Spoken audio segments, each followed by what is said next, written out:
that detectives are trained to see horrific crimes, bodies, the trauma.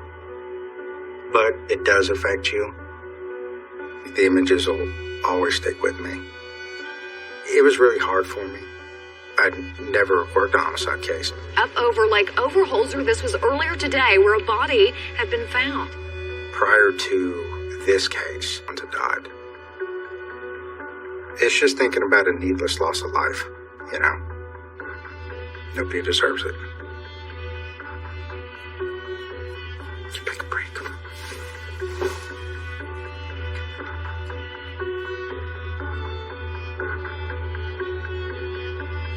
It's about right there, about where she was found. Path that led right back to it, and I walked the path. Right where it hits the water. I walked over her. No idea. No idea. She was right there. That's the toughest for me.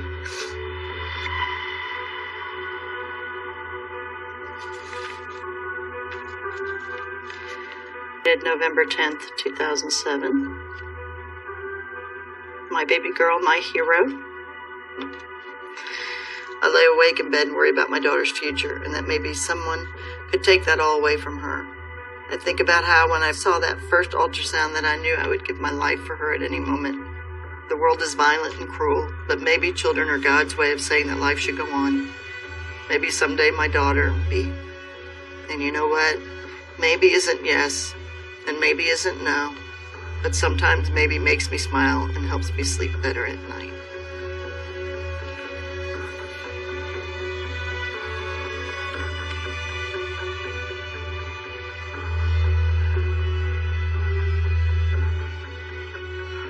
I miss you.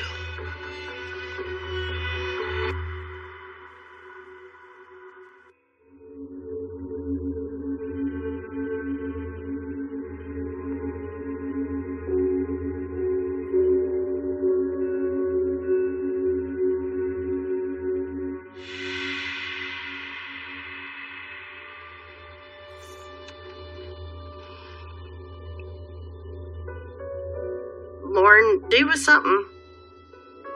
You can see the way her head's tilted like, oh. She's a good kid.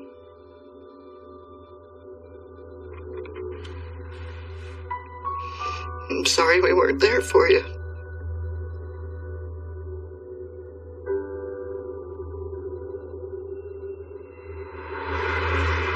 Wasn't a big talker of what she was doing in her life. She kept so much to herself. She left me a note. Said, I think you're probably going to be mad, but I'm pregnant. She wasn't supposed to get pregnant. She's 20, she's young. She wanted me to know, but I think she was afraid of me. We argued. What in the world were you thinking? What, how are you going to do this? But she was no doubt going to keep that baby, and that was fine. She was determined to have one. So Lauren didn't tell me right off who the father of the baby was. It took her a little while. And then I remembered him from when he came to the house the senior year. She didn't tell me that she was seeing him, but he just came to pick her up, and he seemed nice when he came in the house. He was a valedictorian, son of a deacon in the Catholic Church.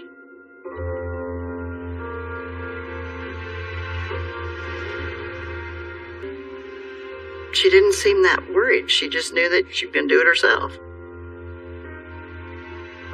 She was ready to have a little girl.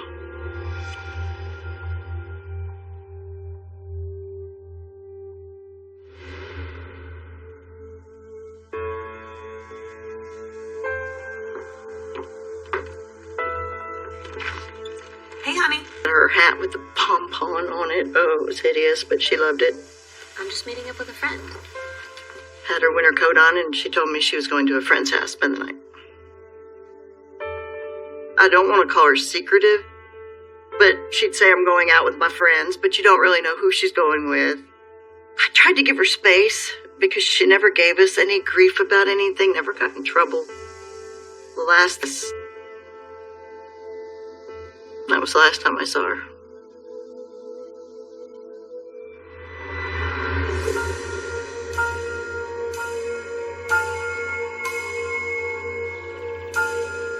When I texted her and she didn't answer, we waited a little bit longer because, 20 years old, pregnant, she's sleeping. Lauren. After a couple hours, and the more angrier I got on my messages, like, call me. This isn't funny anymore. You need to call me back now. I think then I started going, this isn't just her blowing me off.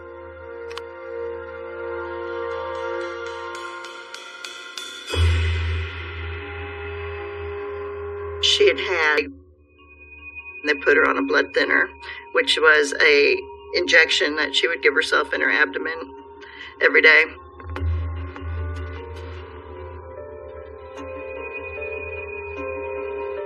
And I was so worried about that. I knew she would not have left her medicine. She knew she had to have that. That's when I thought, okay, so.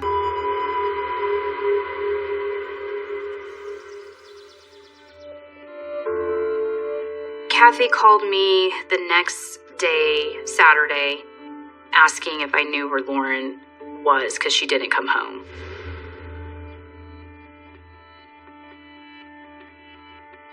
Kathy definitely sounded worried, but in my mind, she's seeing Eric from what I knew, not emotionally, just physical. Eric was purely fun. I'm sure she's fine. You shouldn't worry about it. I'm sure she'll come home soon. And I knew the complexity in her and Eric's relationship, that it was just sexual.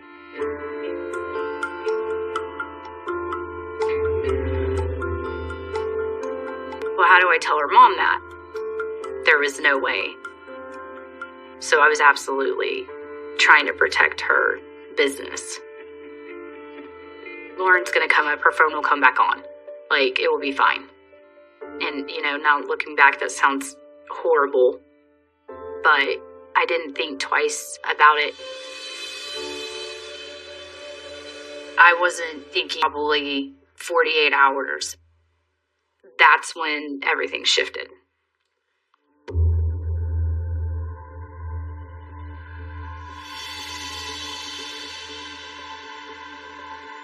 On November 25th, 2007, I'd received a radio call from one of the officers on patrol about coming to assist him in parks.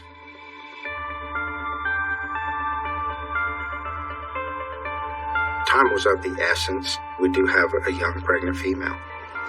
When I arrived at the location where Lauren's car was located, we did start trying to process the vehicle. We could see some of her personal belongings that were inside of the vehicle, and the vehicle was locked up, like she planned on coming back. Family members, and we asked who were her close friends. Was she supposed to be with anybody in particular?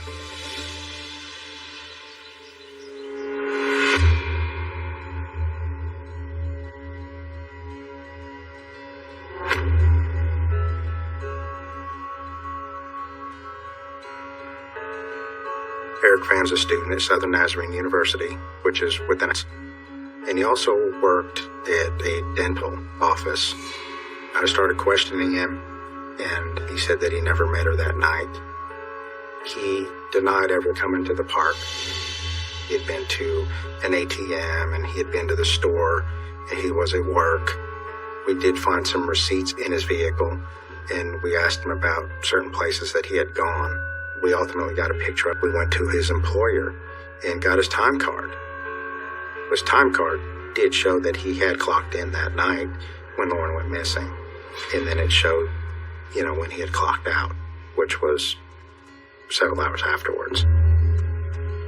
You would think people just generally get nervous when the police are questioning them. But he didn't seem nervous. He wasn't moving around. And so All we knew is she was missing. He was clean. He didn't have any criminal history at all. Maybe a couple of traffic tickets.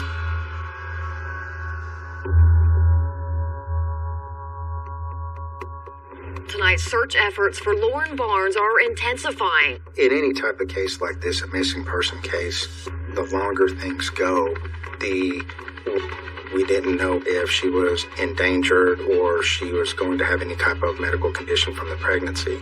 We had fun.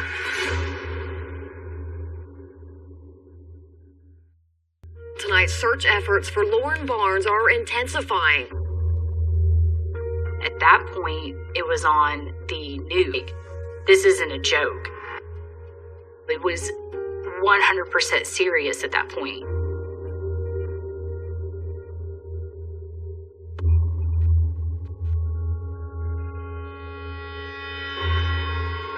They were very pressured to, me to give information. Thanks for coming down here today, Vanessa. Of course. So I was all in. Like, what do you need? Okay, A, B, C, D, E. Give me a list of people. I was her inner circle, so I knew majority of the people that she hung out with. I need you to write down every single one of Lauren's friends so we can track them down. I probably went 700 different directions with social media. I let them down, this is how she knows this person, so they built up people to question.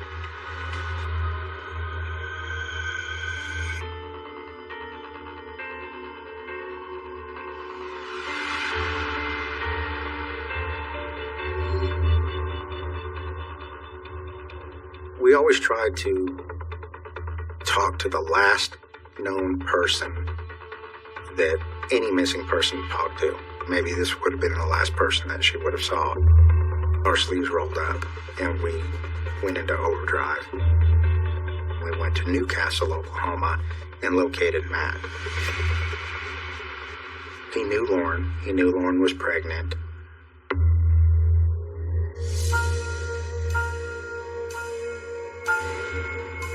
He had told us that he never met her in person. So tell me, what's your relationship to Lauren? A couple phone calls here and there? At that time, back in 2007, it was just kind of unheard of that the relationship was just from phone calls, from text messaging, and talking on MySpace. So that did raise some concerns with us. We asked him, where were you at during this time? What was going on? And he had told us he was with a friend, and he was in an accident that evening, and he had informed the police and filed a report. You can check the time on the police report. I was nowhere near Lauren that night. We were able to corroborate that information.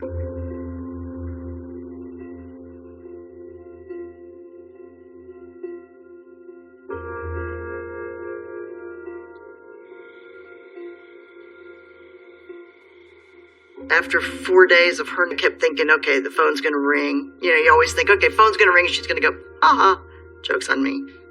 Can you tell me about it, Pat? I didn't sleep very well. I bet you can't find it. I always was worried that she was hurt somewhere and needing help, and we couldn't get to her. That's what kept me from sleeping. Was I just know she's cold somewhere, and I don't know how. Then I want you to see her. You start feeling guilty, Huh? not having any idea where she was. If she was needing help. Being hurt. Left for dead. Not supposed to be that way. I think I was losing hope. Right now, many questions, but few answers for a desperate mother. If there's any information, let us know. Today's my birthday. Make it a happy one.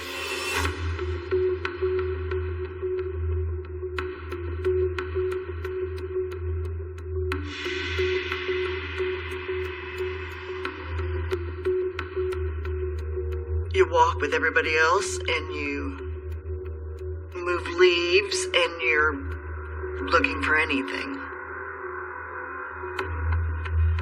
When we were searching Elden Light Park, There were helicopters. And we found out over Holzer, which is right down the road. And we thought, oh God, maybe. When we were searching the Eldon Line Park, and we could see the police cars blocking off the lake road down and around the bend.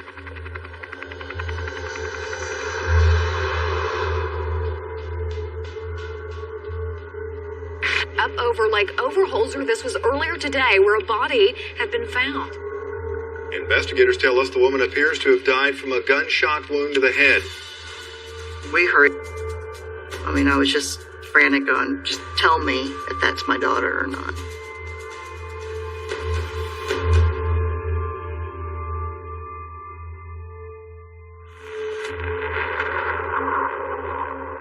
We received information from Oklahoma City Police Department that they had located a deceased female at the lake. The body was discovered is 2 miles from Eldon Line Park. We did believe that they had found Lauren. I remember seeing the deceased female, and I knew her height and weight and her characteristics that it wasn't her. It was an older female that they had located, and I knew at that point. After I saw the deceased woman, I was relieved, and maybe that's bad to say, because somebody else just lost a loved one. But I was already vested in my investigation of Lauren. She was still out there, and she still needed to be found. When they finally told us, I was like, it was a relief, but I knew now we're starting all over again, and now we've got to look for her.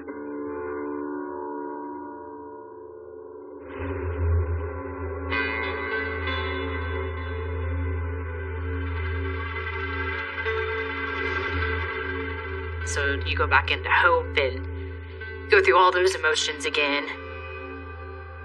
It was cold. But it's a very conflicted process. You're walking, you're kicking things aside. And when you think about it, you're searching for a body being dumped is what you were looking for. Like, okay, I don't want to find this body. But you can't be hopeless. I searched for a body that I didn't want to find. And we didn't. It's insane.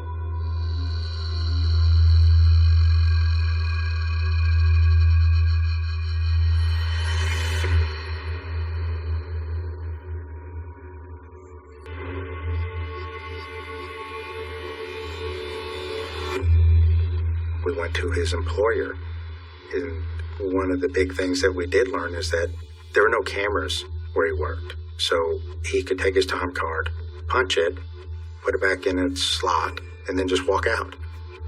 And he could go anywhere at that time. At that point, we were trying to make the ties. We just didn't have it.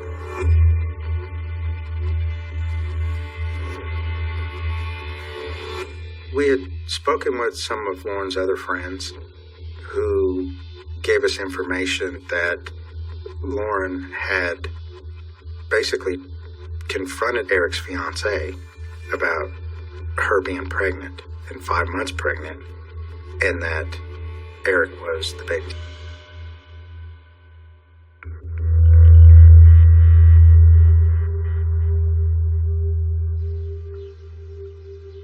I think she was expecting us to come at one point or another, but I don't think she expected us to get there that soon to question her.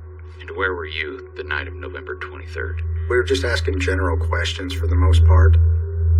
His fiancée didn't even know that he was still seeing Lauren. He was in denial, and she had told us his parents didn't know that Lauren was pregnant. Just for the sake of the argument, if Eric is this baby's father... If he is, well, his parents will kill him. I can tell you that. The fact that, his parents didn't know that Lauren was pregnant, his fiancée didn't know, he did have things to hide. She started providing information for us to was involved. What was interesting is while we were talking to her, Eric pulled up in his vehicle and saw officers there.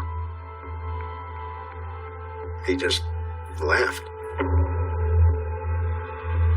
Being an investigator, your head starts to go and go full speed. Out the city trying to locate Eric. That's when I received a call from another officer at the police department. David, Eric's best friend, had just came in and gave a full confession of what Eric had told him on the previous evening. So we were going to locate Eric no matter what at that point. 8th, 2007, David, Eric's best friend, came to the police department. Are you David? Yeah. Thanks for coming in. He had told us that on the 27th he had received a call from Eric about wanting to meet up and talk. He said he wanted to talk in person, so he was gonna come over to my place. David was telling him, hey, did you see the news broadcast? You know, they're looking for... As he started watching the news broadcast, that's when he really, took a turn for the south, so to speak. It's turning to the bad side. Let's don't sugarcoat it. Today, hundreds have come forward to search for Lauren Barnes, spreading across the area and looking for any potential clues. He said, Eric, he wanted to throw up, and that's when he confessed to his friend. He believed that he painted himself in a corner, so to speak. He was living a lie, he was cheating. I think, with his parents, he didn't want to embarrass them any longer. More than 100 people volunteered to search. Ultimately, I told him that he met Lauren, dropped her body off in the Stinchcombe area, which is within a half mile of Eldon Line Park. He had killed Lauren.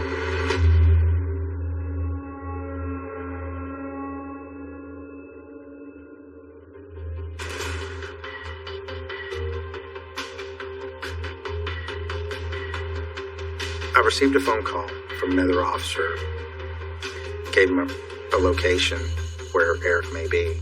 He was probably going to be at his attorney's office. So we set up surveillance on the location. I've got eyes on the suspect. And sure enough, within a few minutes, Eric pulls up. He gave up. He knew at that point. We all did. Eric Fawn, the man police believe killed a pregnant woman, is in the Oklahoma County jail tonight.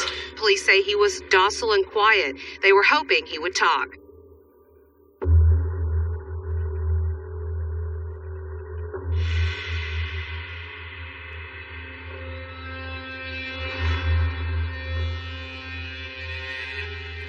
I received a phone call from them providing me information on where to look. Basically, a map, so to speak. I didn't know what to expect. I had no idea what I was walking into.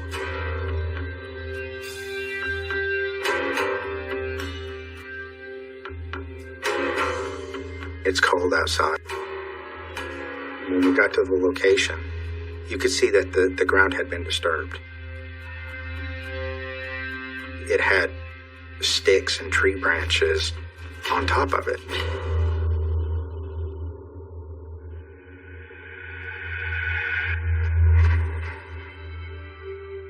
One of the first things I remember seeing was just fire. And as they were moving the dirt from her, you could see, parts of her arm, maybe an elbow, a knee. More and more of her just started to come into view. And it wasn't until I saw her tattoo, and at that point we knew. It was really hard. I'd never worked a homicide case. Prior to this case, it's just thinking about a needless loss of life, Nobody deserves it.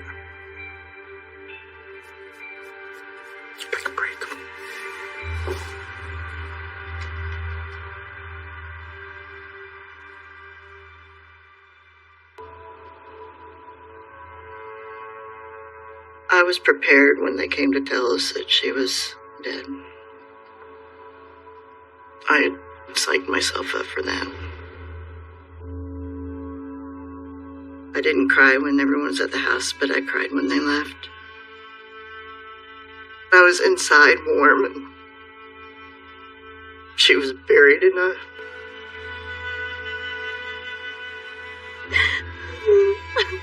shallow grave. And she was just in her underwear. I didn't want to just sit at home and cry, and I didn't want to just wait for people to start sending flowers and stuff. And so I actually drove by there and saw the MEs. They wouldn't let me see her. I tried. And so then I started taking down the missing posters.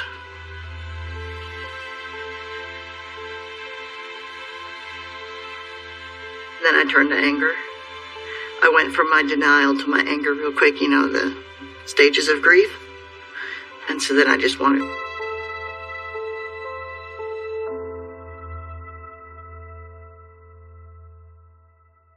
There is no searching for Lauren anymore. We found Lauren. In a grave. That's the moment you realize she's gone. Her.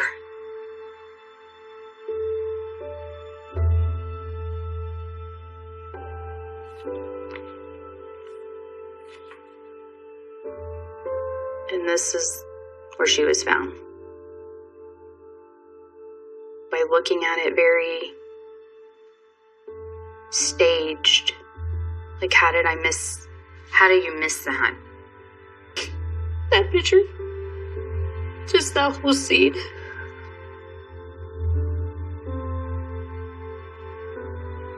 I walked over her body.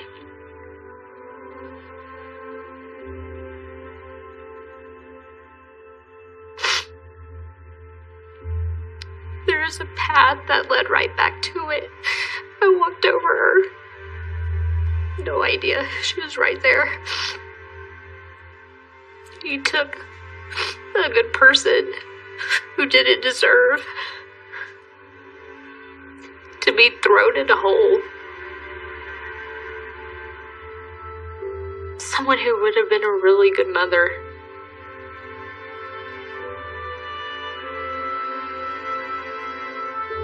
I don't know what to say. I mean, you know it's there.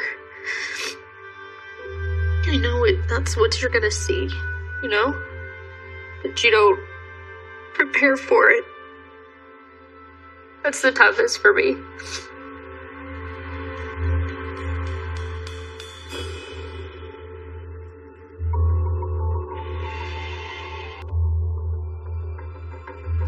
During court, Eric was there in custody. He had handcuffs on him.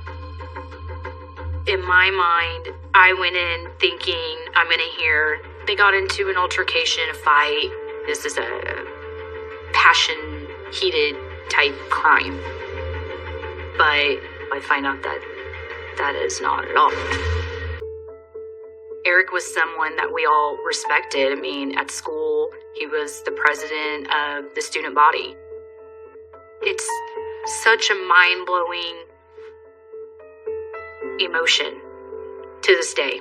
I still can't process it. We're in a heritage that he has to be successful and take care of his family. It was that simple, but that complex for him. He had to be somebody, and Lauren was an issue for him. That was it for his family. He did not want to disappoint them. He had to be success, not going to give him that life. He was engaged, and there's a baby at a wedlock. He didn't want the baby. She didn't want an abortion.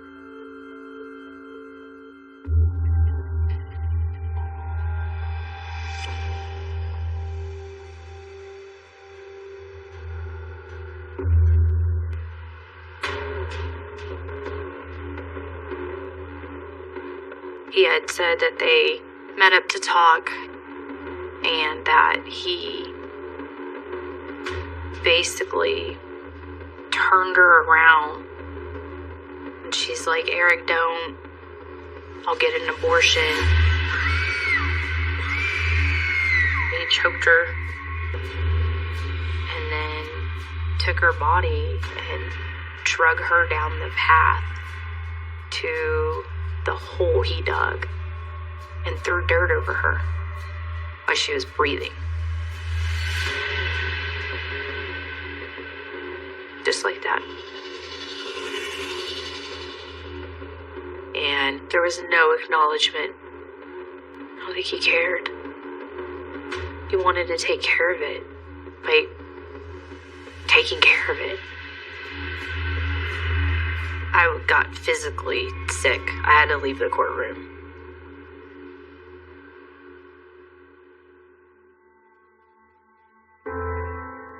I was hoping that I would hear that it was fast.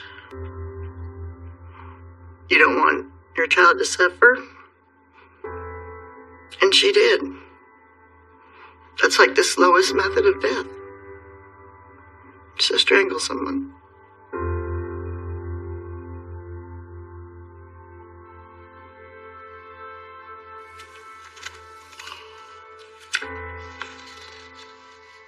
The message later the night that she left. Eric, well, what do you got planned for tonight? Do you want to meet me at the park? I want to tell you what I'm planning on doing with us. Don't worry, it's good. And Lauren says, you're not going to kill me, are you? And then she goes, I'm kidding. You're your little cute face.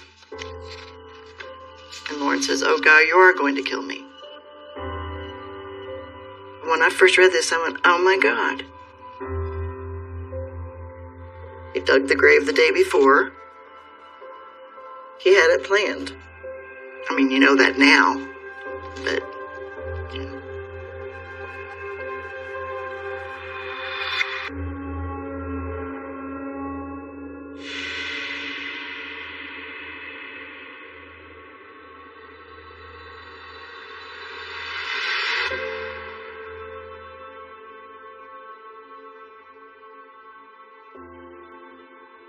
After the case, after the reports were written, after you had time to sit and reflect about things.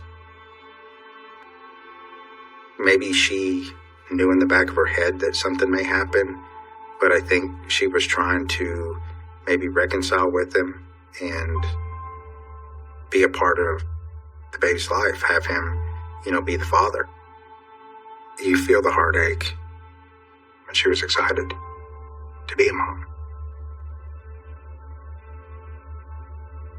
No, you can't tell a killer by looking at him. You just never know what's going to put someone over the edge.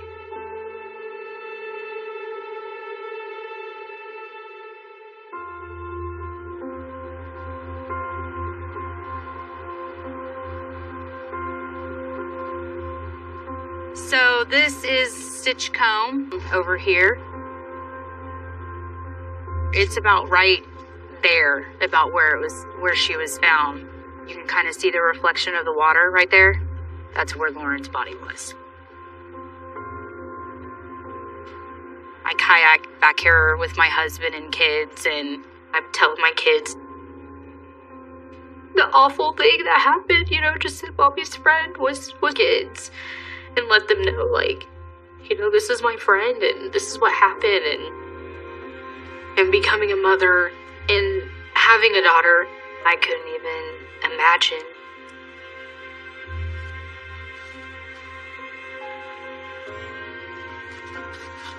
Losing my daughter.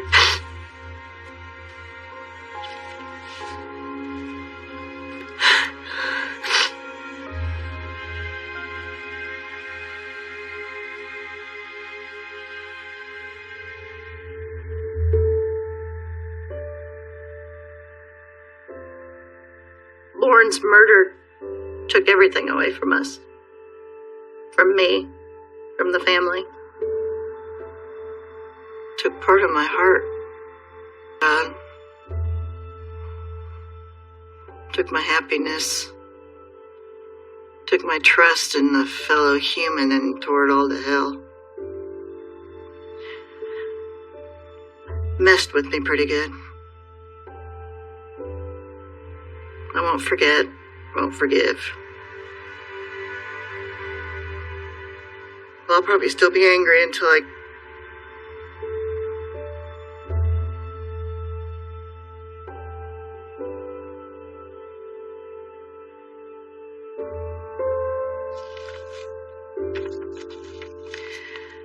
Oh, an entry from Lauren's MySpace, dated November 10th, 2007. My baby girl, my hero, my daughter's future, and that maybe someone could take that all away from her. And I think about how if anyone touches a hair on her head that I will kill them. I think about how when I saw that first ultrasound that I knew I would give my life for her at any moment. The world is violent and cruel, but maybe children are God's way of saying that life should go on. Maybe someday my daughter and her generation will help us all. Maybe.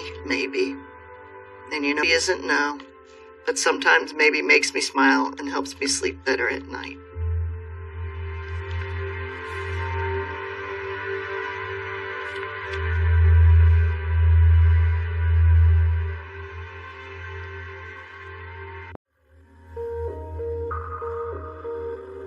I never had anyone be good to me. And this guy was seriously like someone that I was like, I could see him and I with the picket fence. And he told me that his wife had left him. I wanted to be with him for the rest of my life. I mean, he lied to me. Everything was a lie. You know, I wish I never met him. I really wish I didn't.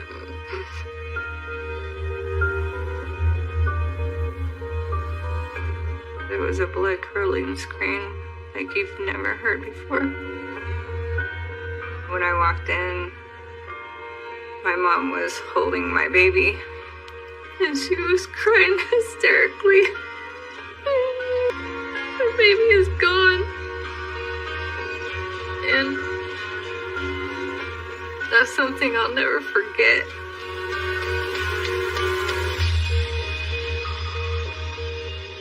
Just the horrible things he did to her. When you hear that, and you just... that she was alone and being bruised, there were things I could say to her that I won't get that chance to now. I saw him die, and it gave me no great pleasure, but it ended it for me. It made me feel like what I did for Tricia Stimple was the best I could do. I spent some of the most evil people ever. There's a special place in hell for this guy.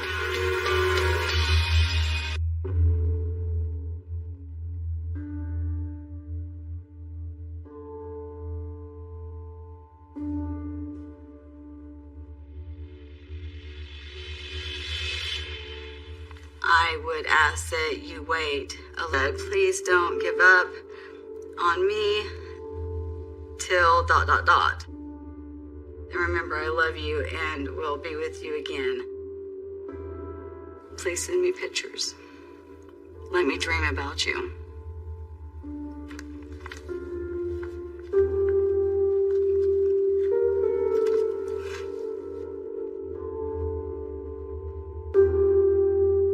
I just haven't read them since he sent them to me because it's my past, so.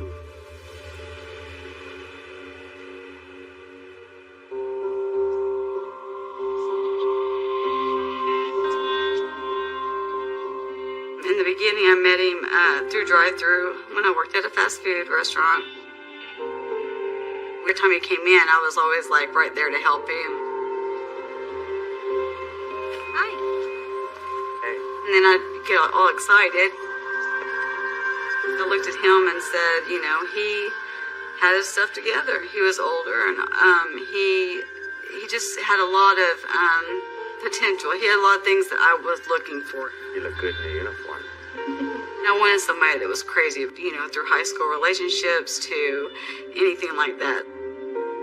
I'm just looking for love, I guess. Someone that would love me more than any man had ever loved me.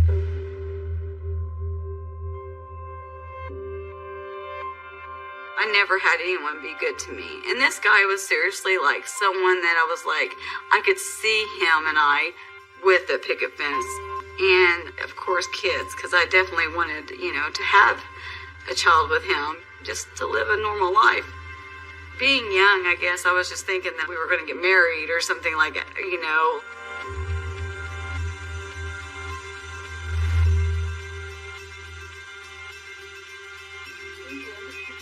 He told me that he had kids.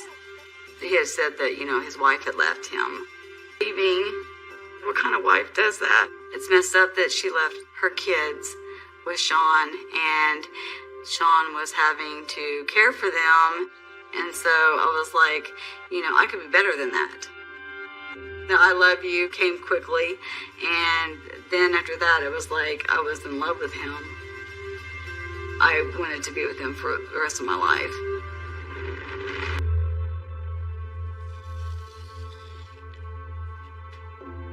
This is Trisha holding my oldest daughter, Nadia. That was the last picture I took of her. And it was all because she was giving her first birthday party. Because she is an amazing sister like that.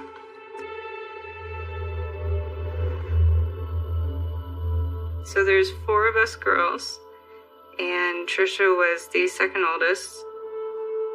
Trisha was my favorite sister. And I think they all would say that Trisha was their favorite sister too. She was always looking out for me, and she was always making sure that I was okay no matter what. She was just the best sister ever.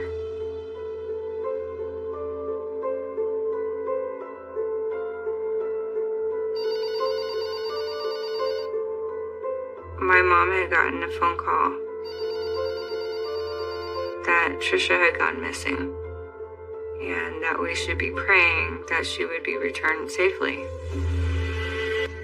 We turn to God and we pray, and we ask Him to help us in any situation that we're going through. So, you know, we all got on separate phones, and I was talking with somebody and praying with them. My mom was in the other room holding my daughter, and she got the call, and she screamed, like hurling scream, like you've never heard before. When I walked in, my mom was holding my baby, and she was crying hysterically. And she was like, my baby is gone.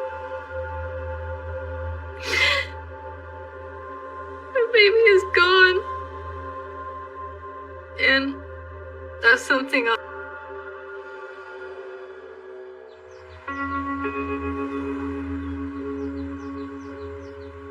was getting ready to go to work, and the dispatcher called me and said that had a fatality out at Highway 75, which is a very busy inbound traffic flow coming to downtown Tulsa. So that got my...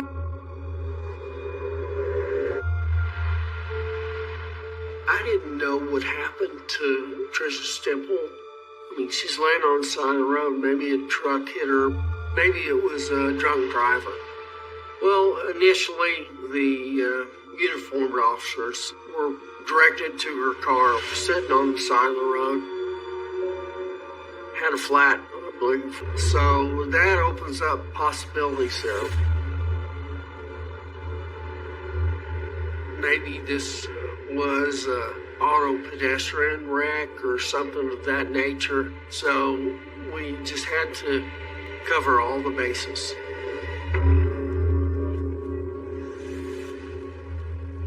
Of course, it was real to me. It broke that death in. And that's, to me, that's fuel for motivation to do this. Well, at that time, we really didn't have much of a victim profile other than she was a young housewife that had been reported missing sometime overnight by her husband. And so we really arrived with a blank sheet of paper. Sean was pulled up on the road, and I knew that he had to be handled with kid gloves because he was the guy that would have all the answers.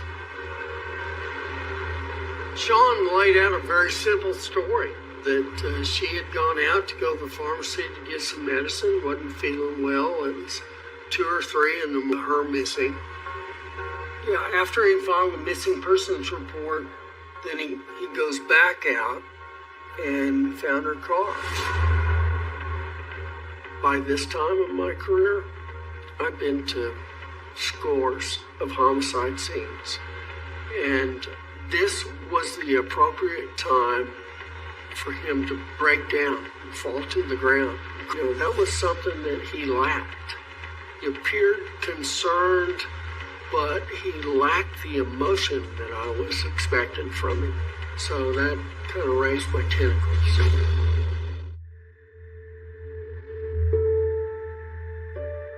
I think Trisha was 16 or 17 when they met. I knew that Sean's family had moved here from Ohio, and I knew that his dad was in the ministry. She really liked him a lot, and we all did. We all liked Sean. He seemed like he was good for her. The first time I met Sean, I remember she was just crazy about this guy. They were more involved in the relationship than she was. And Sean seemed like he was the first one where she was really invested in this relationship. I honestly don't know what it was about Sean that Trisha was so attracted to. But she was pretty head over heels for him. But she definitely did love Sean. Trisha did get pregnant. And so I know she had gone to my parents and told them, and then said that she wanted to get married. Her and Sean both wanted to go ahead and get married and raise a family. Their marriage always seemed steady. They seemed to be pretty good, at least in the beginning.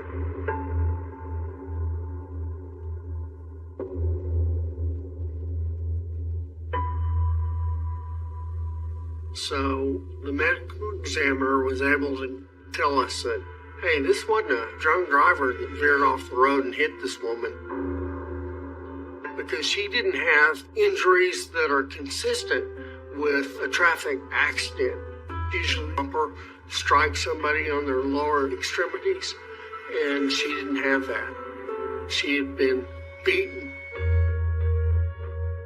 multiple strikes to the back of her head and neck. That was indicative of we're getting a different picture of where this is going.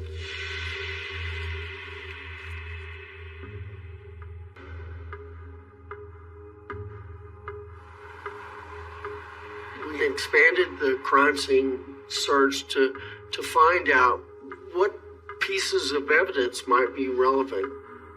It was like any side of the road. There were discarded trash items, maybe a beer can here and there, or a cigarette butt that you don't know what that means or doesn't mean. We found a baseball bat with this plastic covering on it.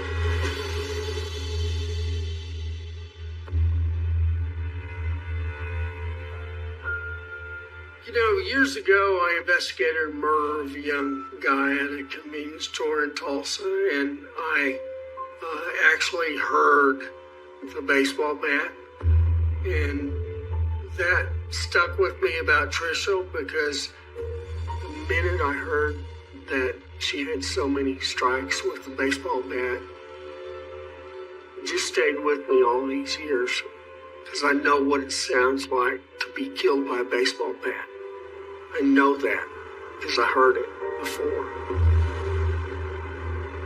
I've worked decades doing this kind of stuff. I've worked hard to push these memories to the back of my mind.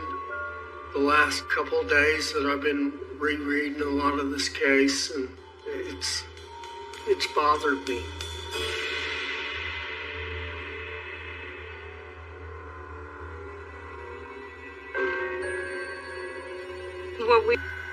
And then finding out that there was more to the story than that.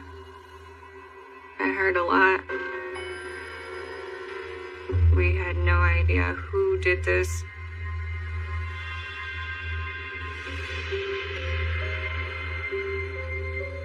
He had times when he was stoic, was erratic. There was a night that I couldn't sleep, so I got up and came and I found my mom, and as her and I were talking, we thought he was in the bedroom. We thought he was asleep, and he came walking through the front door. So he was just like, "What are you guys doing up?" And we probably had tears coming down our, talking about Trisha, and he seemed bothered by that. Come sit. Headed back out. The whole time that we were there, we were trying to comfort him, and he kept trying to leave the house. Kept saying he had to go somewhere. He had people to see, and we never knew where he was going. He pulled me aside and let me know that they were looking at Sean as a suspect. And my heart dropped at that moment because I didn't want them to arrest him, because I didn't want it to be him. I still saw him as the fun-loving brother-in-law at that moment.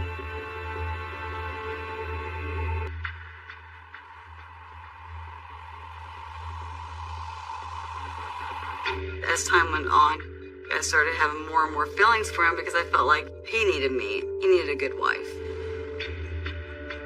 In my mind, I had this, this perfect life in my head of like how I was going to be as a wife and how I wanted to treat my husband. I've been thinking I don't like you living here. He didn't like where I lived, and so he was talking to me about possibly moving. I said, okay, but I can't afford that.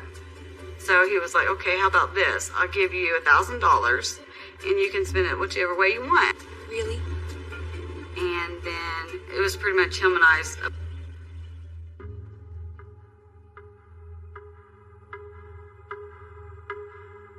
He was there all the time. I'd come home from work. Sean? He would have literally so many candles in the house. He would have a bath waiting for me with a whole bunch of candles around it too, like a bubble bath.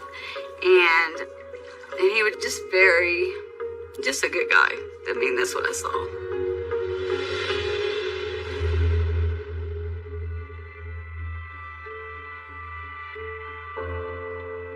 I remember when I found out I was pregnant, I did tell him. He said that we would have a child after they got a divorce. First.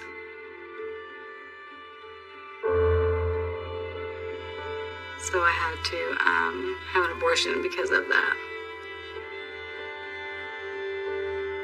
And he said it'll be okay because we'll have a child together. So I just lived with that, that we would have a baby. Because he was everything I wanted. I just thought that he was going to divorce her like he said he was going to. And I was just waiting and waiting patiently.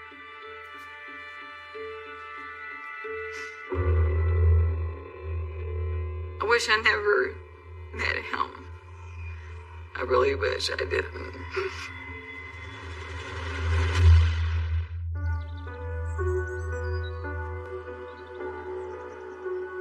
I thought they had the wrong person. I really did. I didn't want it to be Sean. Not once did I want it to be Sean. None of us did. And that was something very hard to live with. My gut really didn't feel good about Sean, but I don't ever like to really totally trust my gut feelings because you'll always be surprised.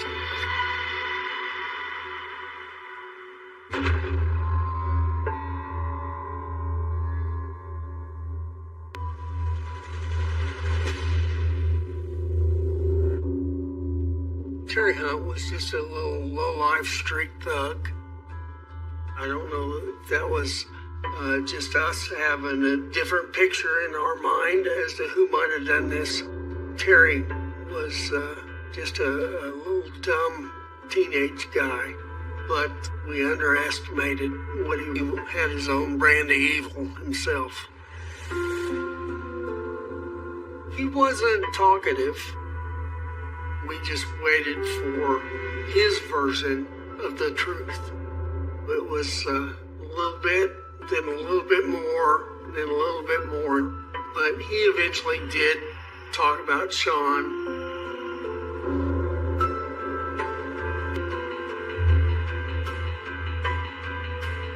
Terry tells us Sean had offered him somewhere between $25,000 and $50,000 if he would help kill Sean's wife. But they had been plotting this for a couple weeks. They had actually gone to that on October 10th, I believe it was. And Sean was supposed to bring his wife out there, and they were going to attack her and kill her. Sean drove up at that date and said his wife was sick. It wasn't going to happen that night. And so it got put off to all had 14 days to not go through with this plan. Or 14 days to alert the police that, hey, this dude wants me to kill his wife. They didn't. And so October 24th, they were hiding in the bushes, the tall grass. Tricia and Sean drive up in the same car. They coasted to the side of the road and popped the hood. And Sean and Tricia got out of the car to look at what the problem is. And at that time, Terry Hunt came out of the tall grass, ran up behind Tricia, and hit her in the head multiple times. And she went down to the ground. I believe at that time, Sean came over. And Tricia is not unconscious like maybe they expected her to be. And then Sean beat her several times with the baseball bat himself. She crawled away a little bit, and she's up on her elbows and tells her it's going to be okay, the ambulance is on the way. And then he strikes her several more times. And her husband, did his best at finishing her off and telling her, it's okay, honey, the ambulance is on its way. Bang, bang, bang. Terry had a story that kind of fit with the big puzzle. And, we're working this thing, trying to figure out where Sean, how he intersects with with Terry and what Terry knows about Sean.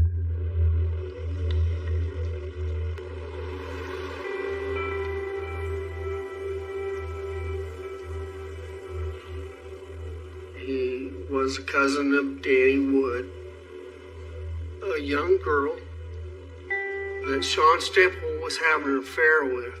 She worked at a nearby fast food restaurant, and Sean would go visit her at work on her kind of crazy affair.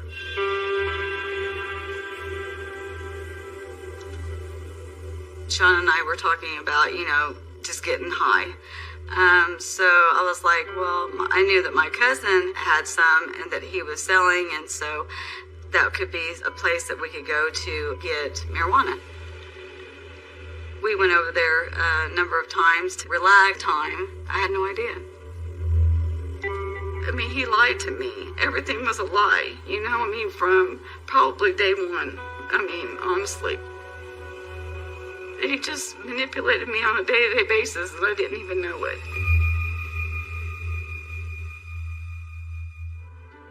I remember learning that they weren't making house payments, they weren't making car payments, they were making the life insurance payments because that was up to date. And apparently that was what was important to him. And he would get just under $1 million to then live his life. It's like we were learning about a whole new person that we didn't know. This was not the same Sean that I remember. We knew that pot of gold at the end of the rainbow was going to be Sean. He's the only one that had the motive to kill her. $1 million policy is kind of hefty. He had his thing while he still made the payment for the insurance policy on his wife when his power was cut off. He's driving up to see Danny maybe a couple times a day for some sort of sexual pleasure. The guy is using everybody and everything, and it's all about Sean. Sean was committed to enlisted Terry and convinced Terry to do this. I knew that I had to get him to the police station to tell his side of the story. Let's turn on a tape recorder, and I want to get your words. I don't want to miss a thing.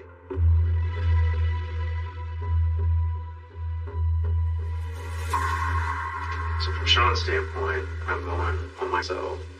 When you start asking me these questions, I don't know if I'm going to answer anything or not answer anything. My dad says, don't say a word. My mother and father-in-law said, don't say anything, just get an attorney. I don't know what the right thing to do. Well, it's your prerogative. Like I say, you have a right to remain silent.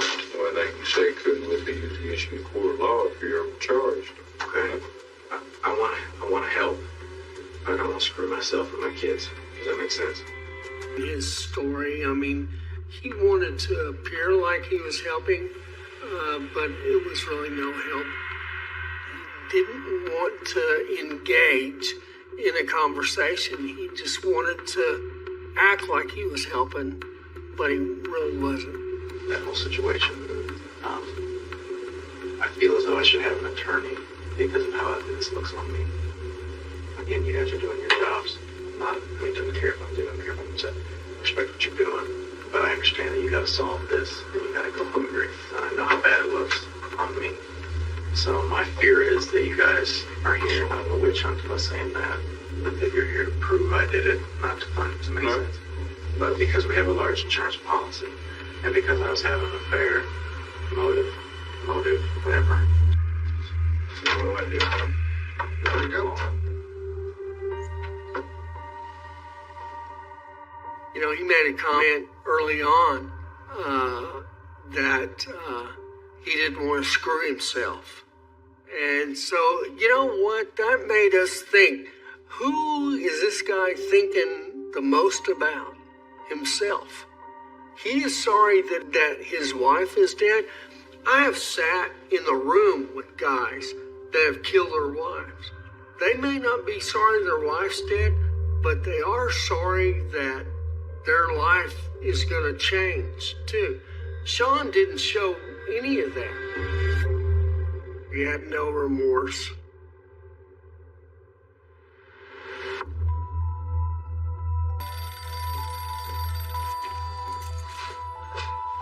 Hello? Hi. Sean said that someone had hit her, ran her over on the highway. He said he's not really sure what had happened. I almost fainted. Felt like I was going to throw up. I mean, like, it was an unreal feeling. I couldn't believe what had happened. One of the things that poor kids, them losing their mom, and then being young and wanting kids and stuff, like, my feeling was so what, I'm a stepmom now? I mean, like, it was an unreal feeling. I was a zombie.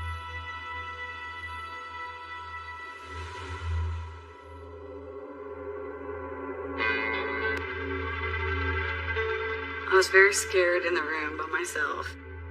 When they came back, they would ask me if I wanted, water or whatever. But I just wanted it to be over. I was just very scared. How long have you and Sean Stemple been seeing each other? They asked me questions about Sean, how long we've been together. They asked me, he said he was going to leave her. That was what he always said to me. And that he just needed to get a divorce, but he wanted custody of the kids.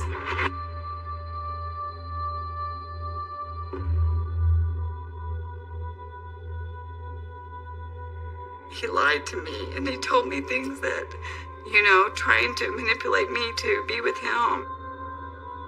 Like, they were getting a divorce. And of course he didn't. I can't believe that, someone could lie to you so much.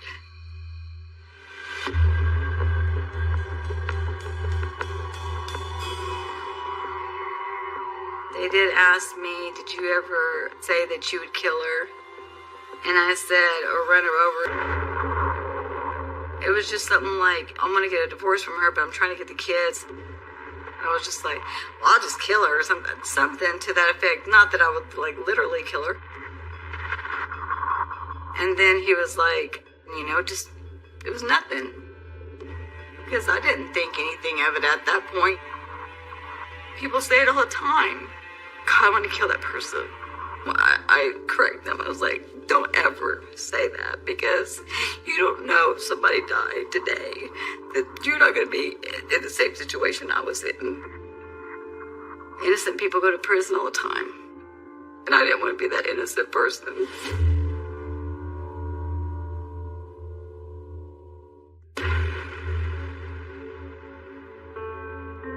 You look at Stemple had 2 kids. They had a great mother. He tore that away from them. He ruined their lives.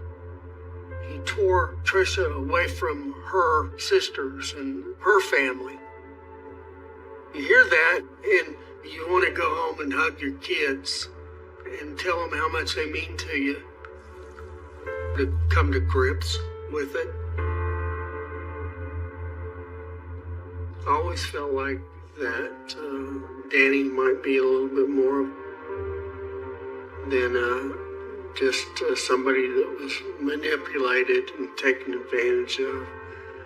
But I definitely can see Sean manipulating, and you was that kind of guy. We didn't have the specific evidence to charge her. I mean, there's just some questions that go unanswered in any investigation.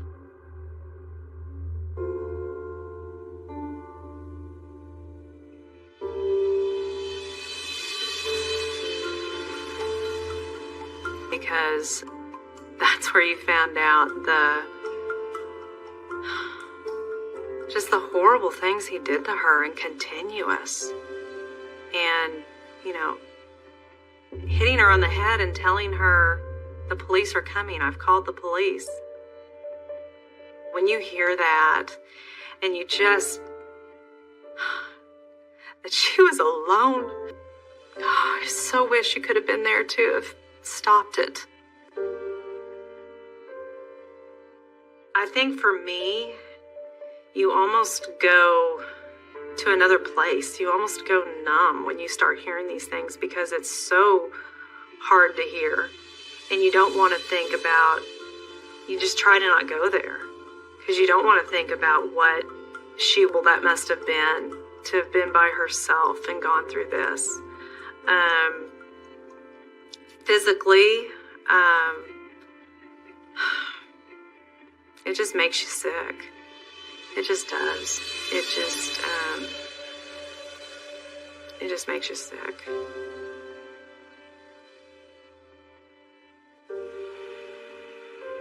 You spit game. A lot of times of the I wish I had. I wish there were things I could say to her that I won't get that chance to now.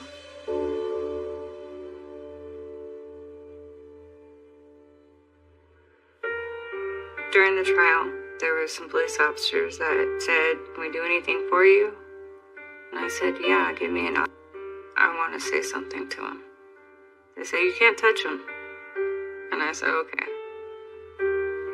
So they brought him. It was just me and him and them, the police officers. And when he got before me, I said, "Why would you do this?" And he had no words for me. Didn't say anything. Kind of looked down.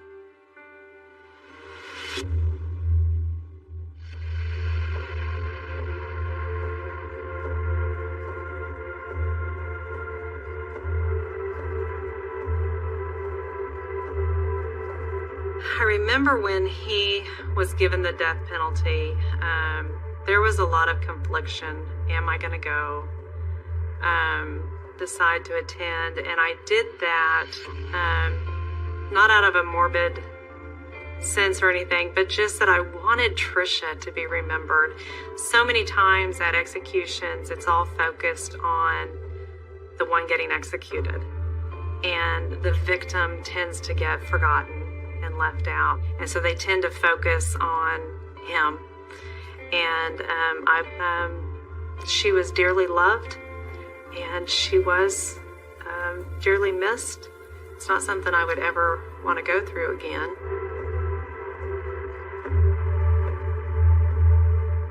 We all sat behind this glass. And he came in and he had his eyes, and they asked him, "Is there any last words?" And his last word was no.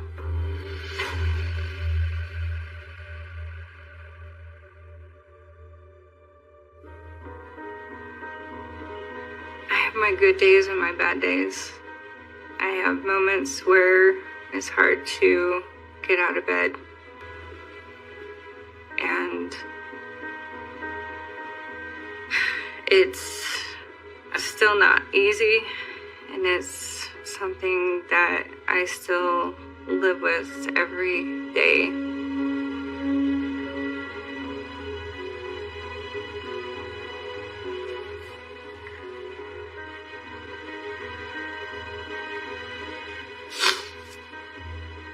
Knowing what he did, and finally coming to grips that he was the one that did this, is hard, because part of me still doesn't want to believe.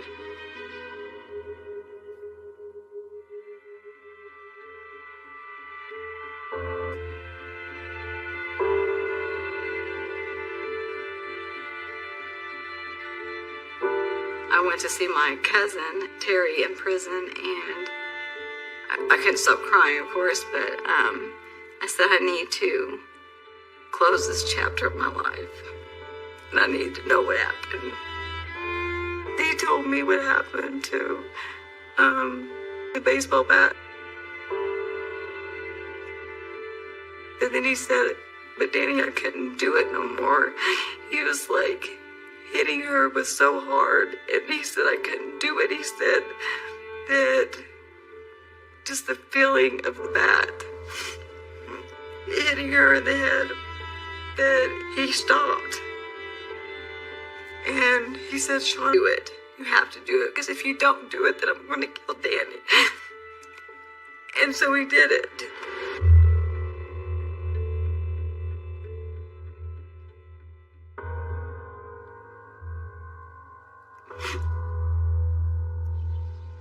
He was in bed with me.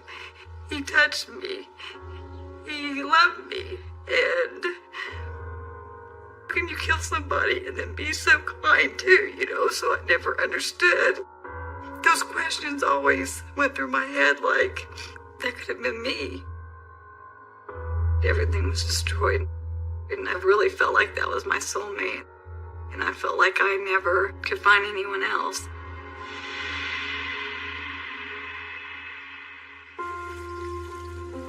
I wanted to make sure that I witnessed it. I needed to witness that. I needed to know that I was never going to have to think about him again. I saw him die, and it gave me no great pleasure, but it ended it for me.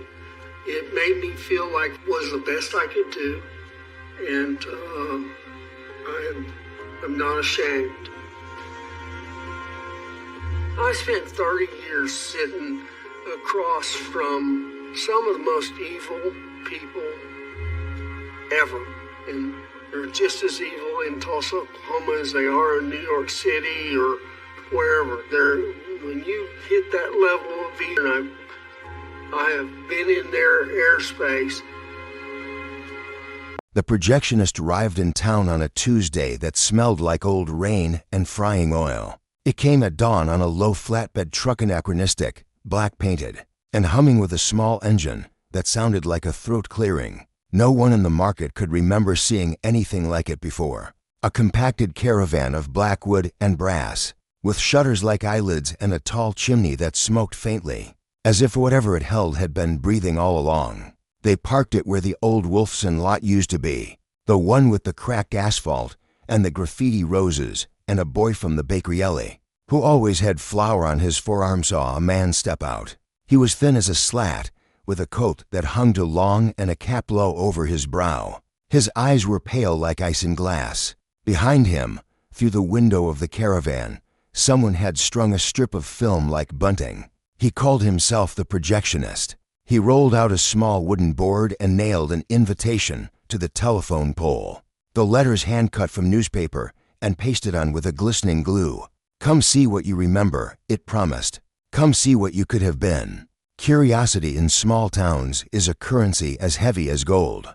People who had never seen the opera and others who had came because the church bells were chimming too late and the market was closed for reasons of grief and grocery. They came in coats buttoned against the thin October cold, and they stood in a line that knit itself around the lot like a ribbon.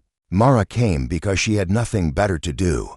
She was 31, with a job at the library and a habit of making tea for people who were too polite to refuse it. She had moved back to her hometown after her mother's funeral and found herself inheriting a life. She had not asked for an attic full of things that smelled of lavender and mothballs, a small brick house with a sag in its roof, and a silence that fit like someone else's gloves. The projectionist's sign read like an answer to a question she hadn't known how to ask. Come see what you remember. Inside the caravan, the air smelled of ozone and caramel. The projectionist took her ticket, an old bus token, and slid it with a small gold blade. The interior was smaller than she expected, more intimate. Rows of narrow seats faced a screen that hung from the ceiling like a curtain. Bottles of soda chilled in a wooden crate. Beside them sat a stack of photographs, all black and white, curled at the edges. You know how it works? He asked when she sat. His voice was like paper, rustling in a box. No, she said, but I'd like to. You pay with what you remember, he said, and he smiled like someone reading from a script. Some memories are small coins in a jar. Some are heavier. Decide what you want returned, and the film will show you. But be careful. The film always wants more than it shows. Mara felt something prick her skin. She thought of the box of letters in her attic, the ones she had not read since she returned from university. She thought of the last argument she'd had with her brother, words flung like pebbles, until something glassy shattered. She thought of her mother at the kitchen table, hands folded as if in prayer, and the suddenness of breath that left her. She had moved back to catalog absence. Maybe she had come to pay the debt of forgetting.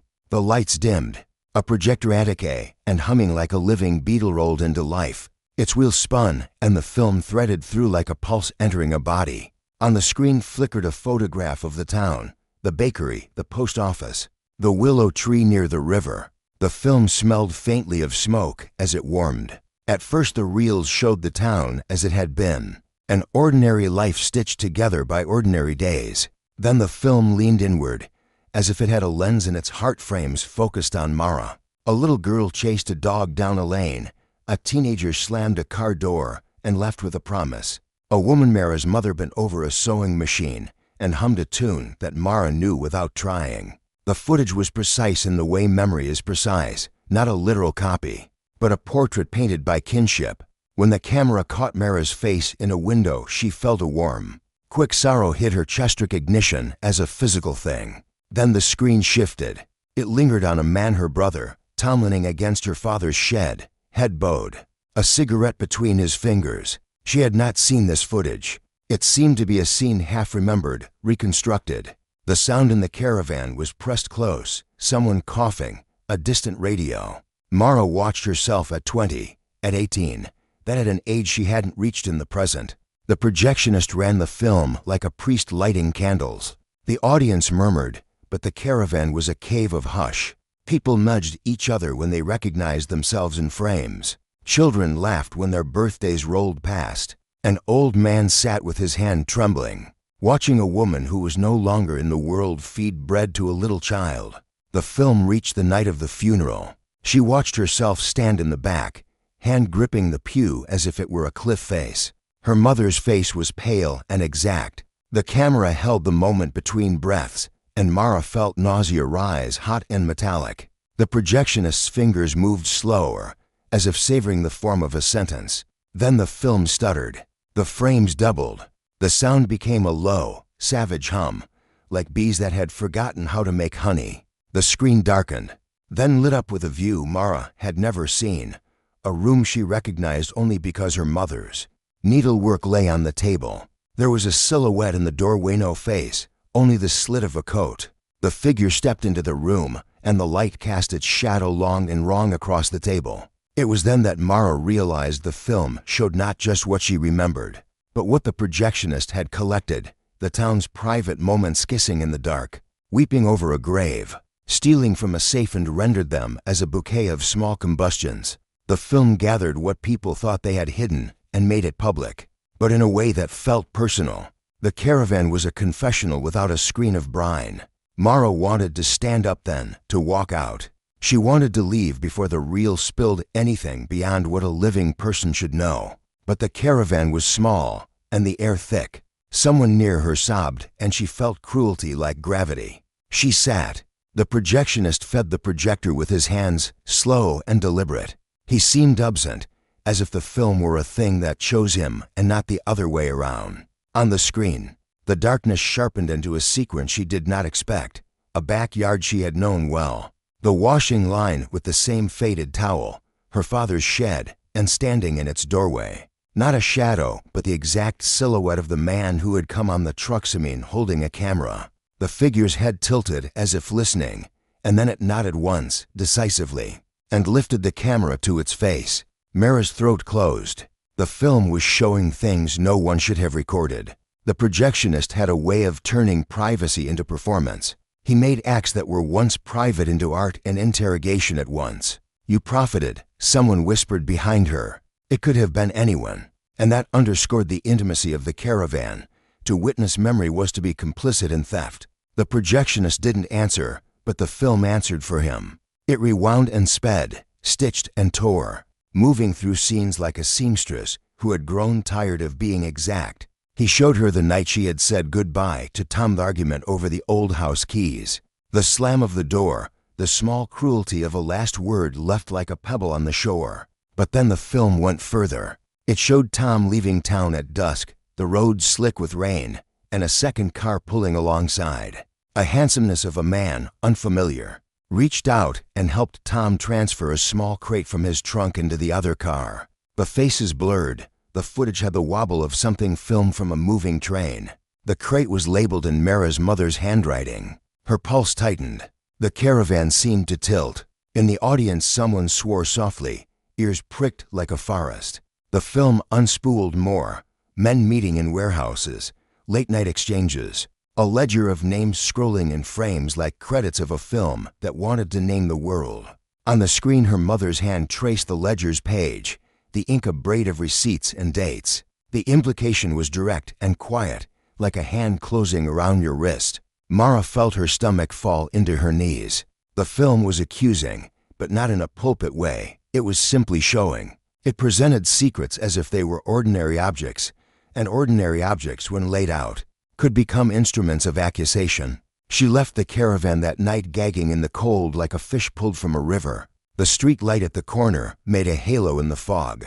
The crowd dispersed like birds when a cat moves through the grass. Mara walked home without noticing the route. The town looked the same, but she felt the topography of it altered every alley a witness, every window a lens. That night she went into the attic and opened the box of letters. She read past the words she had read months ago into a place. She had sealed with the firmness of someone who wants to shield an open wound. There, between epoxy receipts and old postcards, she found a ledger tied with twine. Her mother's careful script labeled it inventory. The first names on the list were commodities, cans of soap, bolts of cloth, jars of preserves. But further down, in a slower hand that tilted like a question, were other names: Mr. Havers 50, Joyce Carltono charge, Tom Rourke small favor. Mara read until the house spun like a top. Her hands trembled as if holding flame. She had loved her mother, and had also come to her with the impatient hunger of a child. She had assumed thrift, thriftiness, and economy of kindness. She had not thought her mother could be ledger keeper to a different sort of market. The next morning, Mara went to the feed store. Greg, who had a face like a well-weathered bench, listened to her without surprise. Everyone's been trading in their reasons for years, he said, pouring her coffee as if the town's crooked ledger was as ordinary as rain. You pay somebody a favor, and you keep their secret. Nobody asks where the favors came from. You just keep them. Why would my mother? Mara hesitated. She could not say aloud the shape the ledger suggested. To survive, Greg said. He wiped his hands on his apron. Different ways. Lines of work that keep a family fed. You didn't see it. Most of us don't. We think we live in one story and not another. The projectionist continued to show films. People lined up, some to see their childhoods, others to confess in images they couldn't otherwise face. The caravan grew a reputation like mold, subtle and inevitable. A woman who'd watched her husband's confession of infidelity threw herself from the wooden platform outside the caravan and walked away without a face.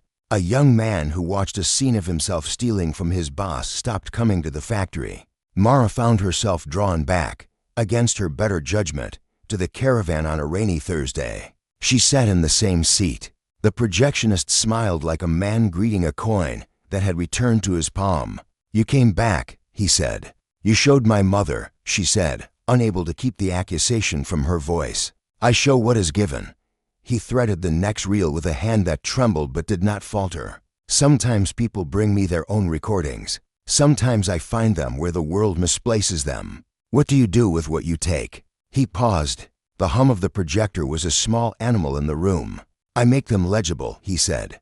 I make them shareable. People need to see their lives as a piece of film sometimes. It helps them understand the cuts. Mara thought of blades and hands and of her mother stitching.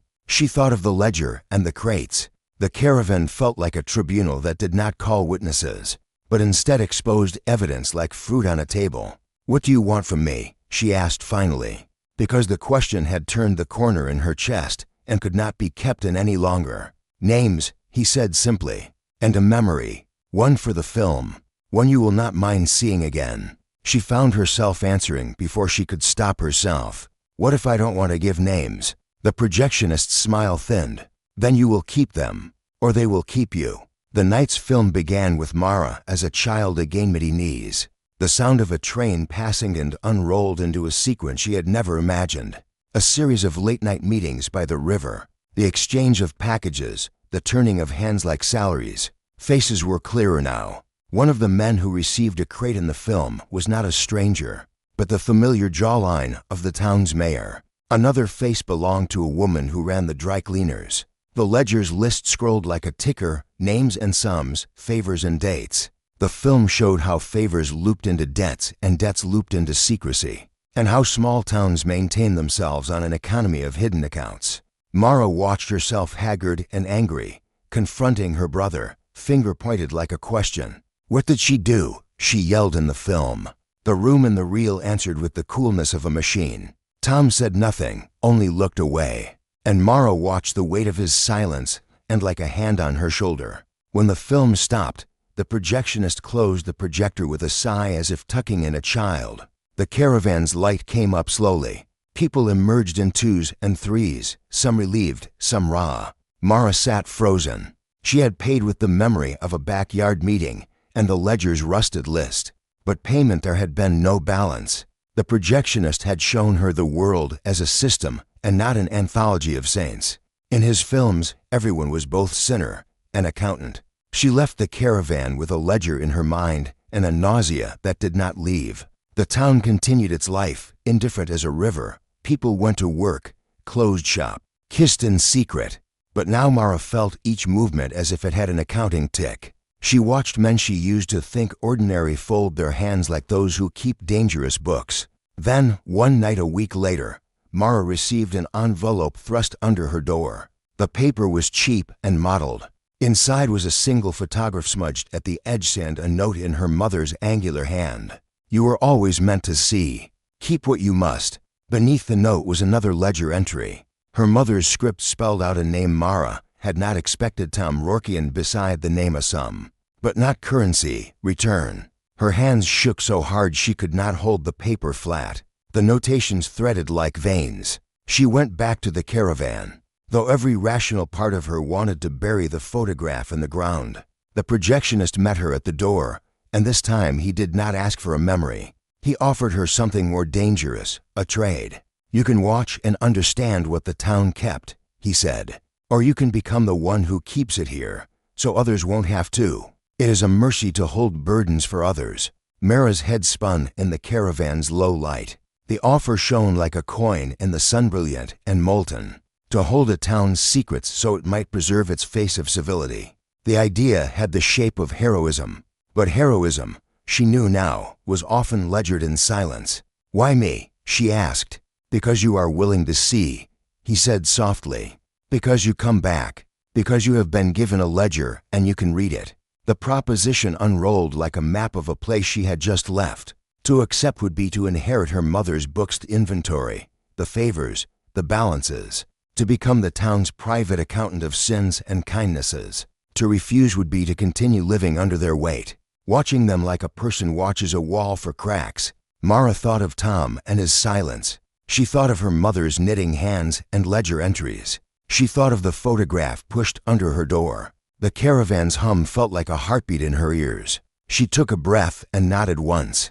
The projectionist smiled, not cruelly, but as one who had predicted the weather.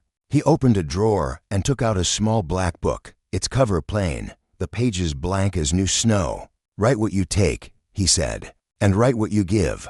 The ledger will learn your hand. The film will remember. She signed with a pen that bled ink like a confession. The caravan's door closed behind her, muffling the town to a distant sound. The projectionist fed the projector one more reel, but this time there were no images for the public to see. Instead, he showed Mara what keeping looked like, a room of shelves, each labeled with names and dates, a narrow window where footage could be reviewed, a leather-bound book where favors were recorded as if they were seeds to be planted. You will have to decide what to keep and what to return, he said.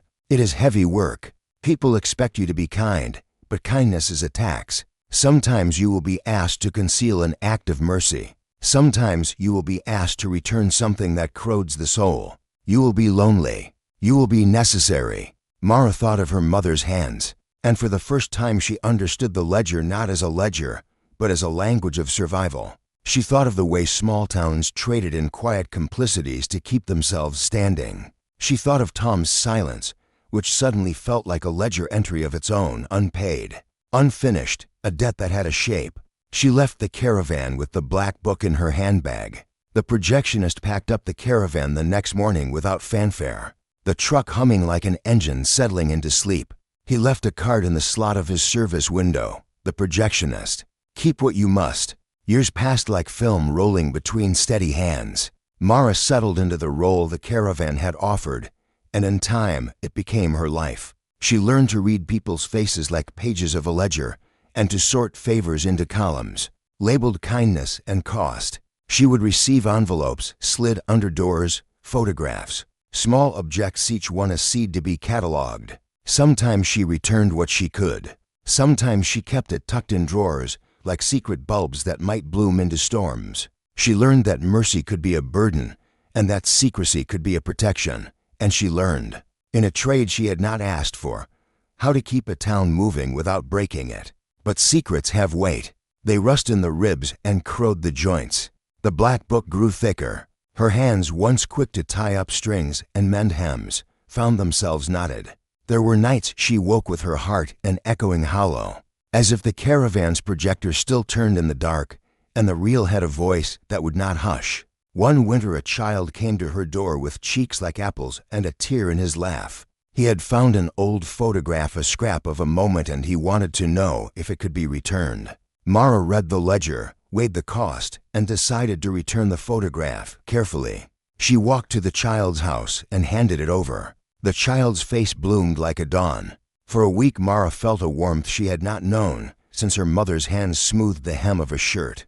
But then a paper appeared slid under her door, a note thanking her for her mercy, and reminding her that every act of return left a ledger entry elsewhere. It is a peculiar thing to be a town's memory keeper. People will love you for mending what you can, and hate you for what you cannot. They will bring you their guilt and their gratitude, their photographs and their confessions. You will hold them in your hands like fragile things. In exchange, you will be lonely in a way that carves hollows where laughter once lived. It is a duty with no public parade, an invisible office that asks you to be both saint and censor. Years folded into years. Mara learned to live with the caravan's absence as she had learned to live with the ledger's weight. She married once and not to anyone pivotal, a man who liked books and could boil eggs properly. They had a child. Tom visited sometimes, his mouth softening in a way that suggested a man who had carried a debt until it cooled into something he could set down. The town hummed on, secrets layered like dust. When Mara grew older, her hands began to tremble as if from the motion of too much accounting. One evening, when the sunset hit the river like a coin, she sat at her kitchen table and opened the black book. Her handwriting had changed with time, more careful, with capitals like small bridges. She wrote the names of the last things she had agreed to keep, a photograph, a ledger, a child's note. At the bottom of the page she paused and then wrote her mother's name, underlining it twice. She realized then the infinite smallness of the caravan's bargain. The projectionist did not want to ruin the world so much as to teach people how to recognize that they were part of one. He had not asked to be worshipped. He asked only that someone make order of what the town could not keep in its head. The lesson had been brutal and private. To remember is to be entrusted, and to be entrusted is to be altered. When Mara finally could no longer bear the ledger's weight alone, she took the black book down to the river. The current caught the sunlight like a blade. She wrote one last note in the margin, brief as a breath, keep what you must. Then she folded the book and placed it in a small wooden box, sealing it as one seals a letter. She walked to the place where the caravan had once parked, and left the box buried beneath the cracked asphalt, its lid meeting the soil like a promise. She did not see the projectionist again. Sometimes she wondered whether he had been an ordinary man with a caravan, or an arrangement of the town's needs given shape. But the caravan's lesson remained: memory, when traded and tended, can hold a community together. but it was also a weight that could break the keeper. On her last night, as the moon wound itself thin and the town breathed in sleep, Mara sat by the window and watched the willow's reflection in the slow river. She thought of film-off frames that show light and shadow, of reels that turn until they fray. She thought of the ledger and the black book, and how each town must find a way to contain its ghosts. In the morning her son would find a note and know what to do, or he would not. The town would go on. People would still call each other in the evenings and keep each other's secrets, in exchange for small kindnesses. She died with a photograph tucked in her hand, a picture of her mother and a younger Mara, both laughing on a platform as a train arrived. The moment caught in a light that made everything seem possible. The black book remained buried. The caravan never returned. But sometimes, in the sound of a projector's hum on late nights, when films were shown at the school hall, someone would swear they could hear the soft boot of a man walking down an aisle, the faint rattle of film, and a paper voice that said, "Keep what you must." And so the town kept its lights on and its ledgers closed in drawers, and people went on making economies of favors and keeping the fragile architecture of civility intact. They loved their dead in public and hid their debts in private. The projectionist had taught the MIF a lesson can be taught without protest, that memory is both currency and cure, that preservation demands cost, and that some people will always be asked to carry what the rest of us cannot.